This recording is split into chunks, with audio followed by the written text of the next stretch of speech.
क्या हुआ दीदी, सुबह सुबह ये रुदाली क्यों शुरू कर दी? ऐसा क्या पहाड़ा टूटा है?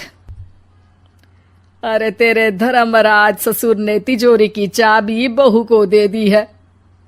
पैसों का हिसाब भी उसी के पास रहता है। सिर्फ तिजोरी की ही नहीं, बेटे की चाबी भी उसी के पास है। अब उसी की बात सुनता है। अरे जल्दी से आ जाना, वरना तेरी बहन कंगाल हो जाएगी भाई। अरे बहन श्री, रहो टेंशन फ्री, आ रहा हूं मैं तेरी बहू का पासा पलटने। अगले ही दिन मामा घर में आ टपकते हैं। अरे मामा जी, पाए लागू। बहू, पाँव छूके पैरों के नीचे की जमीन खींचना तो कोई तुमसे सीखे। हाँ, क्या मतलब मामा जी? अरे तुमने अपनी सास के पाँव छुए और पूरे घर की सत्ता हड़प ली। साले हैं? साले साहब कब आए आप? आ तो 40 साल पहले गया था। तुम्हारा दिमाग कुछ ज्यादा ही चलता है और जुबान भी। खैर, तुम्हारी बहन पे गए हो ना इसीलिए। जीजाजी, आप काफी मजाकिया हो गए। वैसे बहू ने घर की सत्ता हड़पी नहीं है, उसको दी गई है। वो गुणी है, समझदार है और उत्साही भी है। एक किताब भी लिख दीजिए ना अपनी बहू की तारीफ में जीजाजी। तभी सास वहां आ जाती है। अरे भाई, मेरे भाई आ गया तू। आजा आजा आजा, तेरे लिए पकवान बनाए हैं मैंने। हाँ हाँ साले साहब, खाइए। आपके घर में तो मिलते नहीं होंगे पकवान। क्या मतलब? मतलब आपके घर में आपकी बहन थोड़ी ना रहती है, उनके हाथ के पकवान थोड़ी ना मिलते होंगे, यही कह रहे थे ना ससुर जी? हाँ बहू, यही कह रहा था मैं। सास अपने भाई को अंदर ले जाती है और कहती है, ये हलवा खा के कुछ जलवा दिखा दे भाई। लूडो। अरे हाँ हाँ, लूडो भी खेल लेना। पहले बहू के हाथ से सत्ता लेने की कोई तरकीब ढूंढो। लूडो खेलेंगे, जो जीतेगा सत्ता उसकी। अरे पर मुझे तो खेलना ही नहीं आता। तू बस चाल चलना, पासे तो मैं फेंकूंगा और मेरे हाथ से फेंका गया पासा मेरी मर्जी के खिलाफ नहीं आता। अरे लेकिन तेरे जीजाजी रहेंगे तो ये काम कैसे होगा? हर रविवार जीजाजी शाम को अपने दोस्तों के साथ बैठने जाते हैं।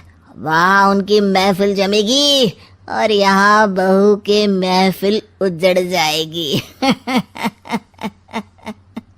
अरे एक नंबर का कमीना है तू। जैसी दुनिया वैसे हम बहना। रविवार की रात सास, बहू, बेटा और सास का भाई एक साथ बैठे हुए होते हैं। अरे थोड़ा मनोरंजन हो जाए तो मजा आ जाए। हाँ हाँ, लूडो खेलते हैं। अरे वाह, बहुत अच्छा आइडिया है। हाँ हाँ, हम 4 लोग हैं, आराम से खेल सकते हैं।